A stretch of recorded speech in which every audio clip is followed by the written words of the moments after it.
one club, one love. Let me show you what it means. That's 120 years of the AFC. Mackay, McLeish, fighting in the middle! Shining so bright since 1903. Mate, I've been around the world. There's no place like the Dean. This is our city, this is our home. From the early days, kitted out in black and gold, repping for the northeast, wherever we may go. It's time to stand up, stand free, stand bold. With passion and pride, we're forever alive. That's the Red Army marching along by our side. For our own corner of the world, Aberdonia, we're bracing the elements, we're risking pneumonia. This is the way it's always been. Ask around the country, we're the famous Aberdeen. Some we like is out of sight, out of pocket, out of mind. But when it comes to plans, we're a thorn in their side. The gritty granite city hardened by the North Sea. We know what we represent, we know what we want to be. Pittodrie is our fortress. The atmosphere is gorgeous. This is for the Dons, this is for the true supporters. We're so many legends we've been happy to greet. Always sorry to part, though again we might meet. But it's time for new heroes, a new era, a new dawn. So let's toast to our supporters and look forward to what comes. Here's to glory days at home and even further afield. It's time to dust ourselves off and get back on the wheel, getting back to our best. AFC on the chest, with a new generation ready to take the test. On and off the pitch, we stay true and sincere. We'll still stand free for the next 100 years. One club, one dream, since 1903.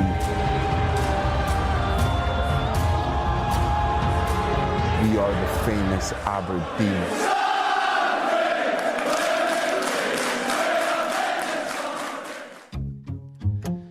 Welcome back following the international break, and what an international break it was. Two convincing displays against Cyprus and Spain put Scotland into the driving seat in Group A of the Euro qualifiers ahead of the next round of fixtures in June against Norway and Georgia. Hi, it's Graham here with the AFC Donscast. Thanks very much for downloading or streaming the podcast. We're recording this one on Sunday the 2nd of April. A busy one today, lots to catch up with, including some downtime with Kelle, Roos, Mattie Pollock, Angus MacDonald, Leighton Clarkson and Findlay Marshall. And of course, a catch up with Barry following the St Johnstone match. And that's where we're starting, as a 3,000 strong Red Army congregated in Perth for our 3 o'clock kickoff at McDermott Park. And Andy Considine, celebrating his 36th birthday, gave us an early birthday present just 6 minutes into the game after he was sent off after that lengthy VAR check after he brought down Boyan just outside the box. On the half-hour mark, Angus MacDonald picked up a Johnny Hayes corner at the front post, and whilst Remy Matthews clawed it off the line, his trailing foot knocked the ball into the goal to put the Dons ahead. St Johnstone did have some of the best chances in the second half. Graham Shinney was sent off for a second yellow in the 91st minute, with Liam Gordon coming close to an equaliser as his header struck the crossbar in the closing moments of the match. It wasn't a straightforward match, and whilst we got the win, concerned possibly that we didn't take control of the match against St Johnstone's 10 men. However, it's job done, and the result puts us 1 point behind Hearts in third. Barry, that's a big one. Yeah, it was. It was a one we really needed. It's always difficult to come here this stage of the season, any stage of the season, against a really good manager and a side that's always well organised, drilled.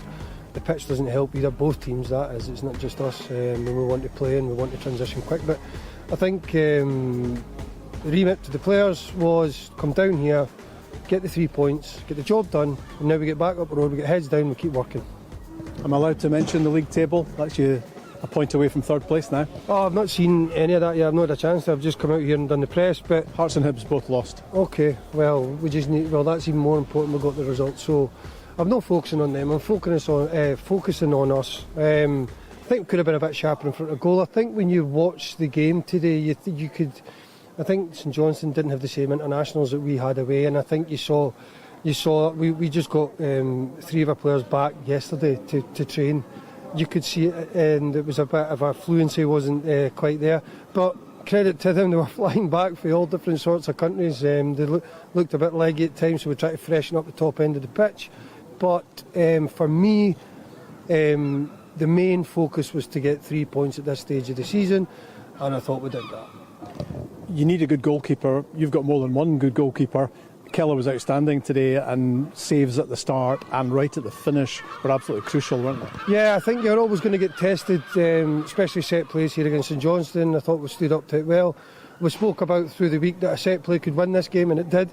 And the save was unbelievable. But I still think we had a few chances. I think their goalkeeper had an unbelievable save first half too, I'm not sure who it was, but so we did have chances as well. Yeah, we controlled the game because we were a man ahead.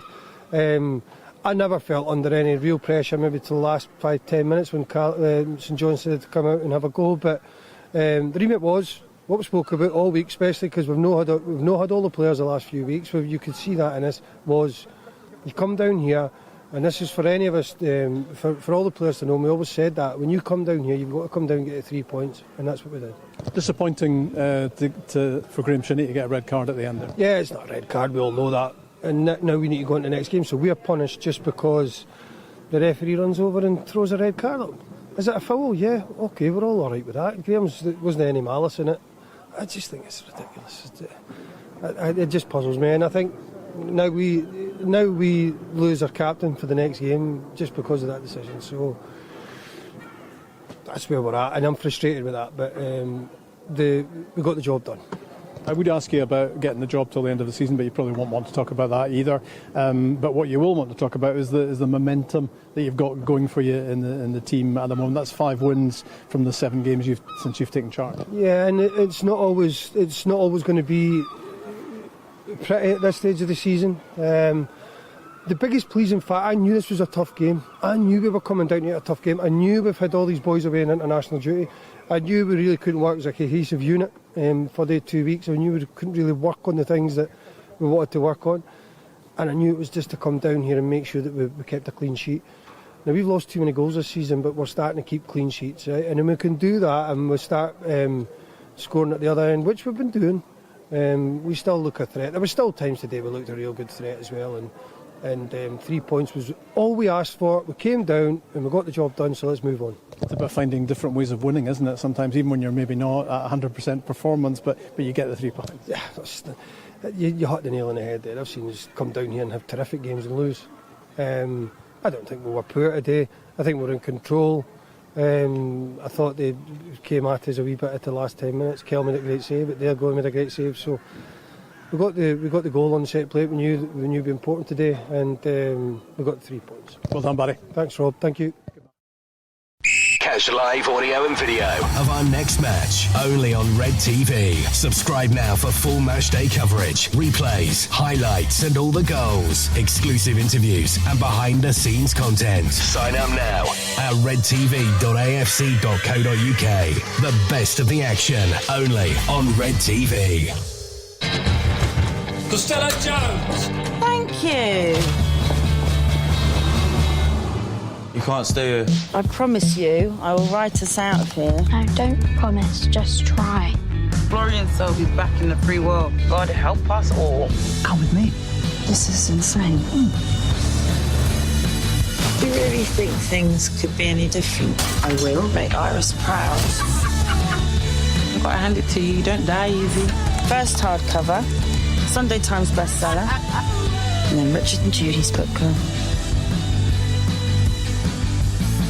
Meet Rain Dogs, a makeshift swaggerous family trying to go straight in a crooked world. Starring Daisy May Cooper. All episodes are available on BBC iPlayer on the 4th of April at 6 a.m. So we've got lots still to come, but first up, a look back at the rest of the matches in the SPFL at the weekend. Rangers had a 2-0 home win over bottom club Dundee United on Saturday. Third place Hearts went down 2-1 at Kilmarnock and are just a point ahead of Aberdeen. Motherwell defeated Hibs 3-1 at Easter Road, and St Mirren moved into the top 6 with a 3-0 win over Livingston. Dundee thrashed bottom club Hamilton Accy 7-0 to move to within a point of championship leaders Queen's Park, who lost 2-0 at Raith Rovers. Partick Thistle beat Cove Rangers 5-0 at the Balmoral Stadium, and Inverness Cally Thistle defeated Morton 2-1 at Capello. Leaders Dunfermline Athletic were held to a 0-0 draw by Kelty Hearts in League One, but they stay 11 points clear of Falkirk, who drew 0-0 at Clyde. Airdrieonians are up to third place thanks to a 1-0 win at Alloa. Queen of the South beat bottom club Peterhead 2-1, while FC Edinburgh and Montrose drew 1-1. Stirling Albion have got a 5-point lead in League 2 after winning 3-0 away to Elgin City, while Dumbarton lost 2-1 at home to Stenhousemuir. Annan Athletic are third after beating East 5-1-0 at Bayview, and Forfar Athletic are fourth after beating Albion Rovers 2-1 at Station Park.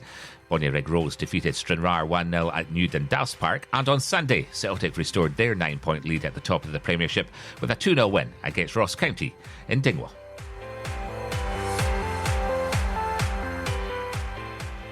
Well, it's been a month. 2 more months of probation left. How do you feel it's going? Do you know how I think it's going? Not very well. At least tried to act like police officers. So how was your day? Oh, you know. The usual.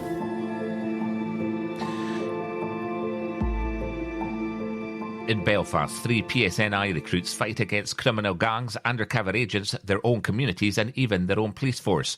Blue Lights, 9 p.m. every Monday on BBC One Scotland and iPlayer. Aberdeen gave defender Hayden Coulson time off this week after he was involved in a road traffic accident which resulted in his dog running away. A week last Friday, 17 cars were involved in the collision on the A92 just south of Aberdeen. Police, fire and 7 ambulance crews attended the scene, with the road closed for around 6 hours. 1 car flipped on its side against a tree and 4 people were taken to hospital. Coulson and his family are safe and well, but the on-loan defender's German Shepherd Zola was spooked by the incident, escaped from the car and ran off.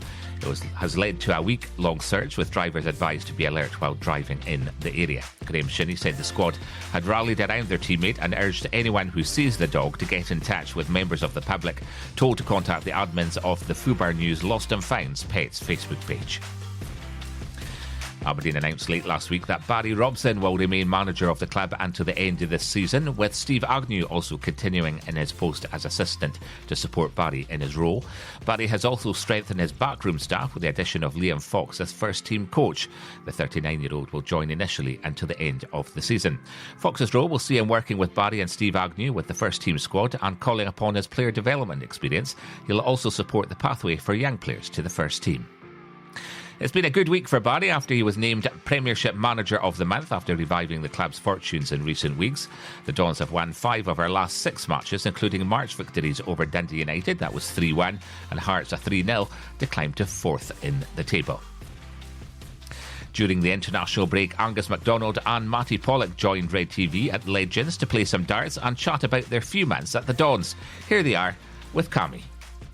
International break, and as a wee treat for doing so well on Saturday, 3 points, Mattie, a goal, an assist and a clean sheet, we thought here at Red TV we're going to take you to the Legends Lounge, a be-away partner of the club. We're going to play some darts and get to know you a bit better. That sound good? Sounds good, let's go. Let's go, after you guys. What would your darts player's name be? Well, Snakebite Mattie. Yeah. Everyone used to say, everyone used to say you look like Daryl Gurney. Oh, lovely. Big dart. Big dart. Mate, you get it. Oh. And how have you found the dressing room, Matt? You've touched on it there. Who are you close to in the dressing room? Yeah, no, I've loved the dressing room. Obviously, Angus, I'll play with him week in, week out, but it's mad really. Like, I think most of the lads, in fact everyone, you get on really well with. I think you'd be the same as well. Just like I say, there's every one of them lads, you want to spend time with, not only at the football ground, also away. And I think that's, for me, that's something new. I've never really had that. So yeah, no, loving every minute of it. The change room's class, and like I said in my interview on Saturday, I don't think I've been in a better one.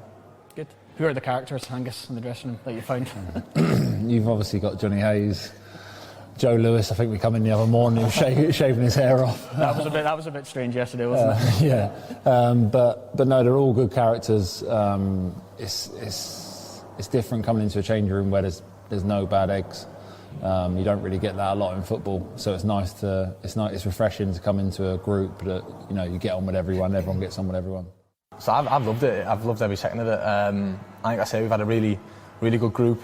So coming in was easy. The area's nice area, do you know what I mean? And yeah, I've enjoyed it. I really enjoyed it. Angus, for you, it was quite a last-minute decision. If I remember, at 10 o'clock at night or something, you decided. I think I was still deciding at 11:30, to be honest, but the flight was already booked, so. No regrets?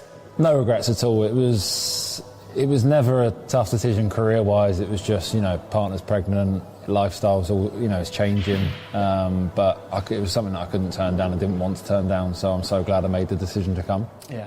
How have you found the dressing room, Matt? You've touched on it there. Who are you close to in the dressing room? Yeah, no, I've loved the dressing room. Obviously, Angus, I play with him week in, week out, but it's mad really. Like, I think most of the lads, in fact everyone, I get on really well with. I think you'd be the same as well. Just like I say, there's every one of them lads, you want to spend time with, not only at the football ground, also away. And I think that's, for me, that's something new. I've never really had that.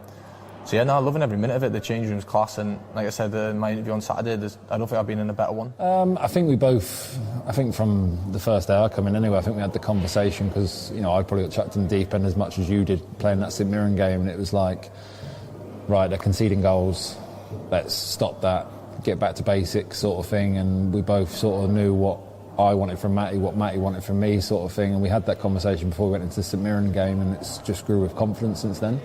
Matty, for yourself? Yeah, no, 100%. Obviously as well, for me being a young lad as well, like just learning off him and listening to him, do you know what I mean? He talks all the time on the pitch. Not only him, there's a lot of lads, that first game I was beside Johnny as well. So yeah, now him and Johnny kept us in check and that, and obviously I think communication's a massive part of it, and I think it also helps, like I say, when you've got a good relationship off the pitch as well. Before that game we were good, we started a good friendship and that, and it goes into a game because you want to do well for each other. Do you find your games complement each other? Angus, you're maybe a bit more, you've obviously got the experience, maybe a bit more calmer. Matty, younger, coming through. Does that help, do you think, the pair of you has been a bit different? Yeah, I think Matty wants to go win everything in the air, and I'll cover him. So, but no, I think we work well on the pitch and work well off the pitch, so it helps having friendships off the pitch, and like you say, you want to do well for each other on the pitch. You can watch the full interview with Angus and Matty on Red TV. Red TV also caught up with Leighton Clarkson following the international break and ahead of her match against St Johnstone. Yeah, I'd say so, but I'd also say it's the team's improving as well. So it's not just, one game I'm doing all right, but the team's not, and the team's doing well and I'm not doing. We all seem to just be clicking at the minute. So yeah, I do feel like my performances have been better. I think that's maybe because I'm in a natural position to what I've been playing a lot, whereas before I was playing a bit more attacking. So maybe that's just down to me and what I've been and learnt through over the years. But yeah, no, it's starting to come well. Talk a bit about the mental side of it, because you're obviously playing every week now, which is maybe something you haven't been in the past. The pressure to win every game, and also there's a pressure on you. You're the one that everybody looks to sort of create something. Is it? I mean, again, is that you've had to deal with, or as a young player, you've always the mental side you've been quite strong at? Yeah, but then it's also my game.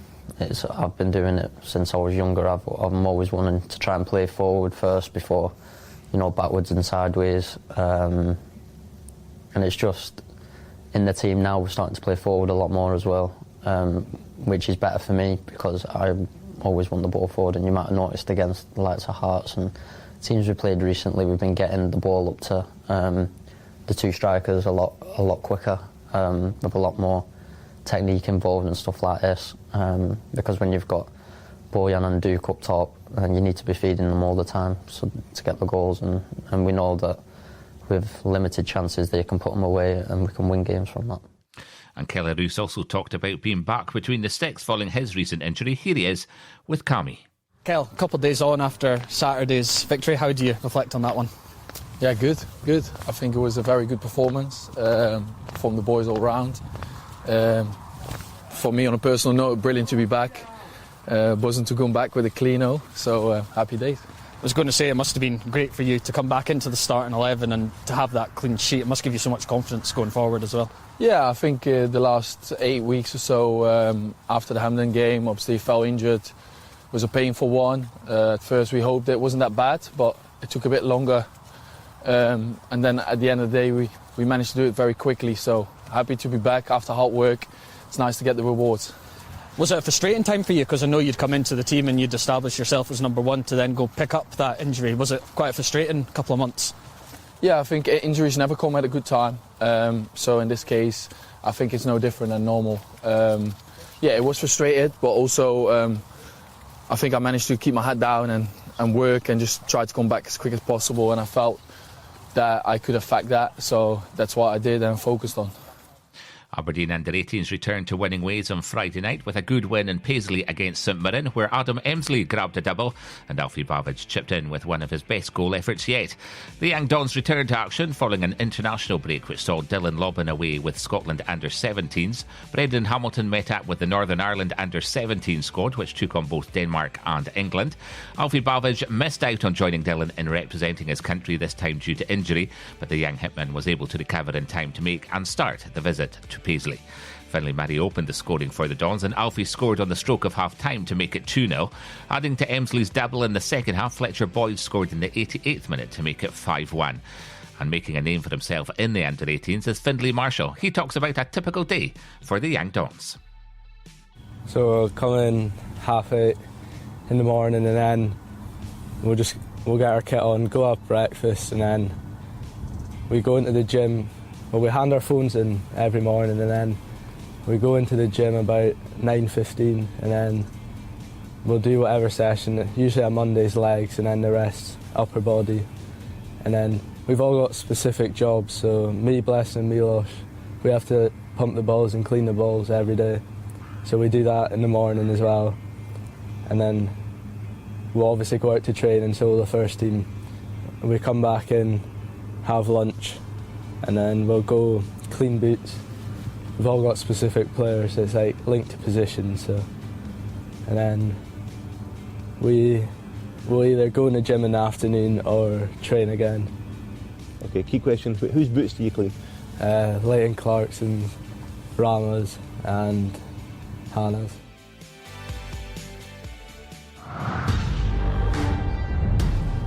March 2023. 16 strangers from all walks of life are on their way to this iconic London Tower. I have never had power. This is my turn to take control. To battle for power and compete to win up to £100,000. I hate losing. Winning is the only option. Some will live a life of luxury at the top, whilst others will live a life of hard work at the bottom. Lift falling. But unlike the real world, here anyone can become powerful. You've got to have that killer instinct. They just need to convince their rivals that they've got what it takes to lead. Lift rising. And once in power, how long will they be able to stay there? Only the person who rises above all the rest will take home the cash prize. The gap between the top and bottom has never been closer. This is Rise and Fall. And it continues on Channel 4 and All 4. Well, a heads up that our fixture against Rangers at Pittodrie later this month has been picked for live TV coverage by Sky Sports, which means the game has been moved to a 4:30pm kickoff on Sunday the 23rd of April. And a reminder that our match against Ross County on Friday the 14th of April will also be shown on Sky Sports. Kickoff is at 7:45pm.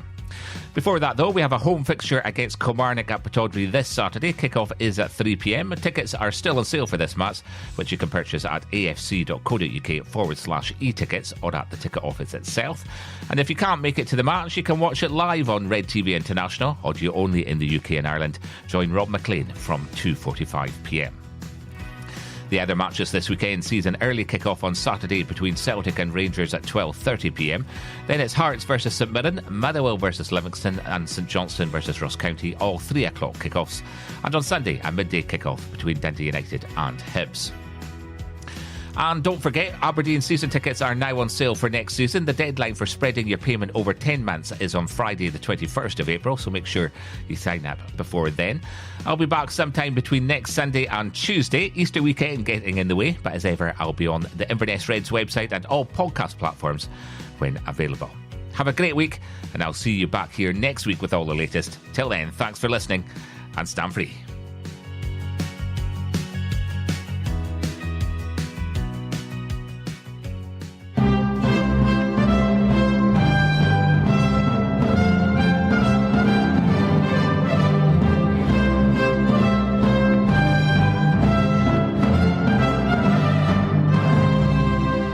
This is Eurovision.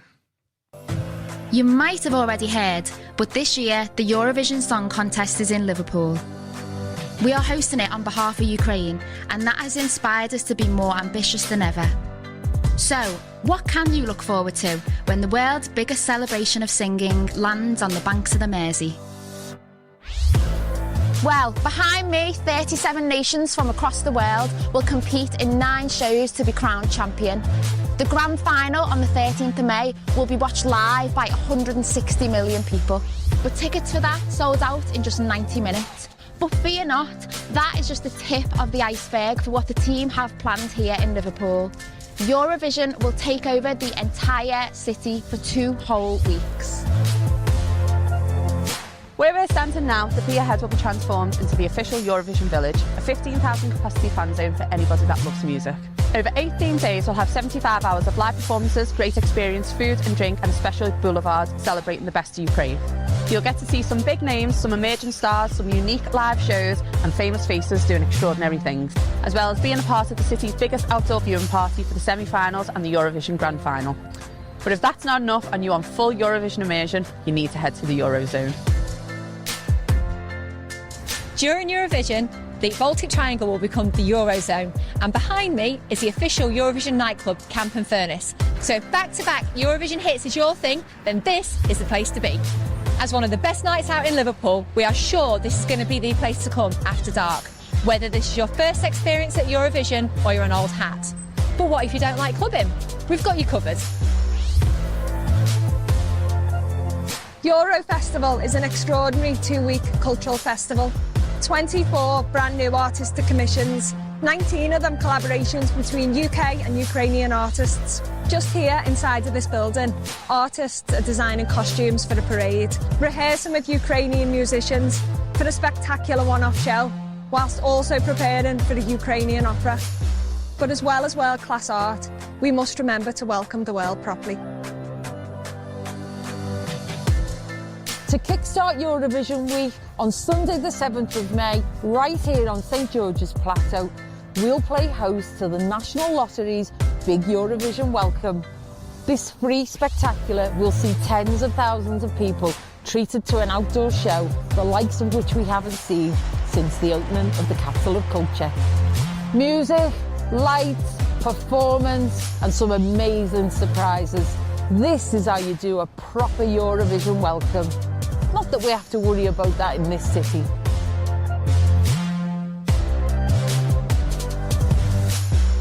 Myself and my colleagues from the Royal Liverpool Philharmonic Orchestra, together with Owen Evans, are going to perform most well-known hits of Eurovision ever played. Here at Liverpool's Royal Court, we'll be joining in the fun with Jonathan Harvey's brand new comedy, A Thong for Europe. Here at Fazenda, we've created our own special cocktail in honour of Ukraine and Eurovision, with all profits being donated to charity. We're at Wong's. We've got a fantastic karaoke booth and a bespoke collection of jewellery. At Liverpool One, we've got artists, musicians, dancers and performers. We've got pianos, we've got loads of activity on Shabas Park. We're bringing Luke Jerram's Floating Earth to the Alba Dock. We're excited to welcome the world. Bay Tree Cookery Academy, CIC, working with communities across Merseyside to create the most amazing Eurovision event ever. Spot Sonia is a competition open to the public to find hidden versions of our very own Scouse Eurovision star. But it's not just the city centre that's getting its Eurovision on. Euro Street is our community programme, making sure that everyone across the Liverpool City region gets to feel the beat of Eurovision. We've got a range of projects to ensure that all our communities can be involved, create and get together to celebrate Eurovision. We've also got grants for community organisations to develop their own events to mark the moment and bring everyone together. And if you're in school, then things are about to get even better. EuroLearn is our education programme, which means from early years to secondary school, we're bringing Eurovision into the classroom. From music lessons to storytelling, to European customs to Ukraine language. We want to make sure this extraordinary moment for our city doesn't pass anyone by. So, it's pretty clear that Eurovision Fortnight is going to be incredible. Alongside our team of volunteers, we can't wait to see you in town. To check out a show, pop along to the village with your mates, or just soak up the atmosphere with your family. Just one last thing.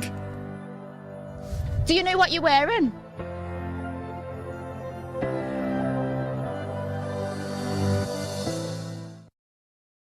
That's all for this week. More Aberdeen news next Tuesday evening from 8.